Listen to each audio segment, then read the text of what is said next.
Our guest is Adrienne Ross. She's not famous, and that's sort of why she's our guest. Because she's not getting paid for selling books. She's just an individual who's a 15-year teacher from New York who's a conservative. So what, right? Sadly,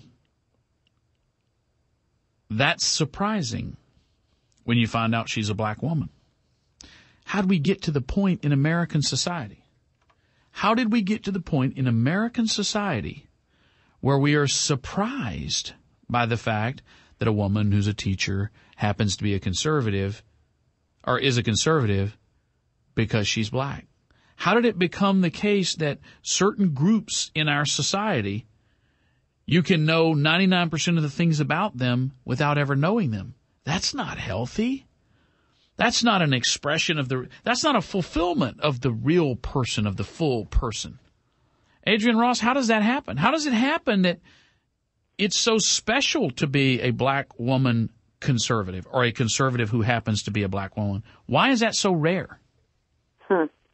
Well, as I said, I think that the Democratic Party has done a very good job of demonizing conservatives. And I remember when I was young. I mean, I'm no politician, and I grew up in a family that was very politically involved. I had no interest whatsoever, and I remember thinking and believing that Republicans were racist and Democrats were about the little guy and helping, and and it wasn't until I began to question things myself and try to get to the bottom of some issues that I began to wonder what it is. It's the spirit of dependency that the left creates that they disguise as compassion, and it's unfortunate that if you don't go along with that, then you're seen as you're an outcast and you're a sellout, and it's sad, but it's very prevalent. Adrienne, do you remember the first time you were told something about white people and how white people felt about you or how white people were?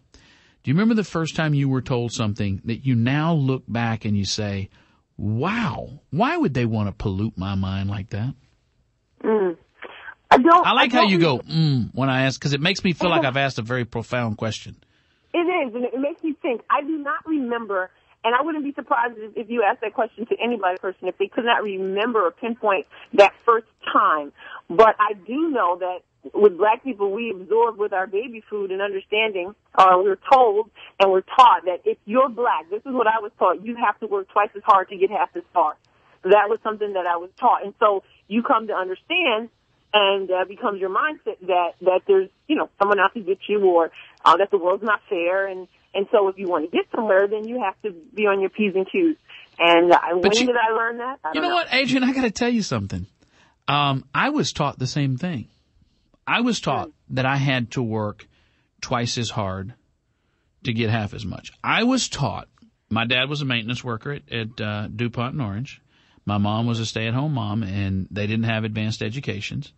And I was taught that that rich people and politically connected people, that they engaged in self-dealing. And if you were trying to enter the inner circle and you didn't have a name that other people recognize, if your dad couldn't open doors, if you were just an average Joe, that you had to work so much harder. And you know what? It's true. Mm-hmm. And you know what? To the extent that I've been successful in my professional life, it is because I had a chip on my shoulder. I think a chip on your shoulder can be a very healthy thing. It's just that chip should not be something that is so negative and hateful. I wasn't taught to hate kids who went to the best private schools. I was taught that they had an advantage I didn't, and that it was critical that I work harder because I was starting a little bit further behind. There's a woman who calls our show, we call her the Sage of Sunnyside, and she's 80 years old, and she said, there was a time when black people were taught that, you started further behind, so you got to run faster. Right. I don't think that's an unhealthy thing to teach a child, that you're going to have to work twice as hard to get half as far, because there was a time in the not so distant past where that was true. You had to overcome the stereotypes. You had to overcome the myths, and you had to overcome what people believed, and you had to show them that you were that much better. And there were generations of people who did. Mm-hmm. And now that has become, you have to work twice as hard to get half as much because these people hate you. And I think that takes on a different tone. Right. And I think part of that problem is a lot of black people even don't have exposure to white people. You know, I mean, one thing that I've learned by my people that I work with, people that I'm very good friends with, people are people. And I've come to make that one of my mottos. People are people, but if you stay in your own little corner and section of the world because you've been trained not to trust, you never find out what's in the heart of people. You never find out, you know, that not everybody is trying to cut you down. And that's unfortunate, but we tend to stay where we're most comfortable. Many people do, unfortunately. And they never learn that important lesson. So they don't trust. You're not trying to quote the Depeche Mode song, are you? No. Did you know that was a Depeche? You're probably a little younger than I am. You don't know that. But, yeah, there was a Depeche Mode song called People Are People. It's a good song. Didn't know that. Didn't know that. Yeah, well, I'm somewhat embarrassed that I knew that. But the website is motivationtruth.com. Let me ask you this. You're king for a week, and you have absolute authority, and you can make for perfect race relations. You can make people stop worrying about what they look like. You can do away with all the affirmative action. You can do away with all the racial tension. You can start anew. But you can start anew, but you have to change the system, the culture that we have right now. How do you do it? What does it take to change the way, the nature of race relations in America today?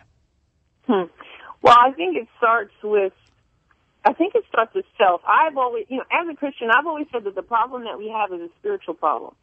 And we can put all the Band-Aids on things that we want to, but the root of it is spiritual. And when I look at the condition, even as a teacher of just of black people, for example, I see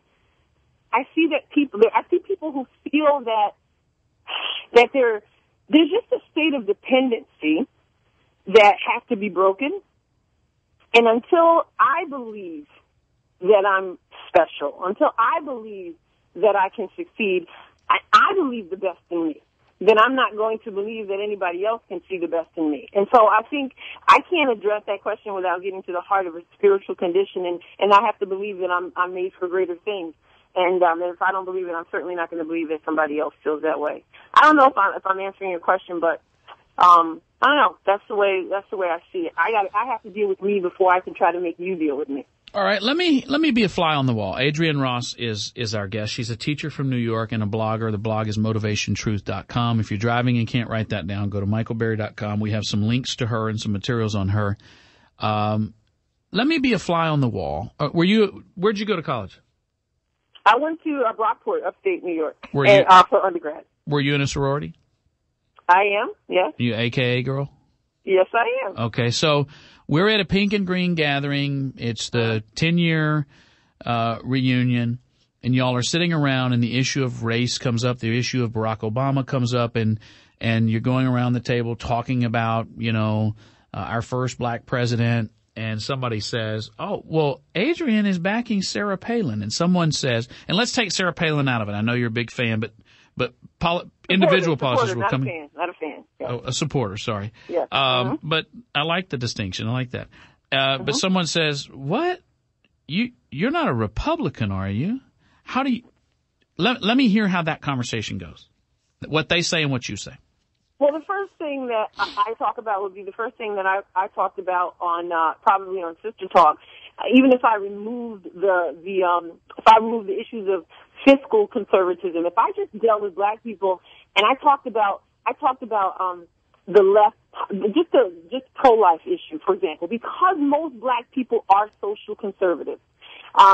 That would be an issue that I would deal with because it goes to the heart of people. When you think about the agenda that the left has, when you think about Al Sharpton and Jesse Jackson and how and President Obama and how they support Planned Parenthood, for example, which was started by a woman who wanted to eradicate the black race, which Planned Parenthood still plants, 70% of their clinics in black neighborhoods where they've been caught on tape. I'd like to donate, but it has to be given toward a black child. When I take that issue in and of itself, and then I look at the Democratic Party, which seems to have become married to Planned Parenthood issue, I think, how can you talk to me about race, and how can you talk to me about love of our people, and how can you point the finger at Governor Palin and incorrectly call her racist when you don't love yourself enough to take a stand on something that is demolishing our people? I deal with that. And if they can talk about that, then we can talk about other things.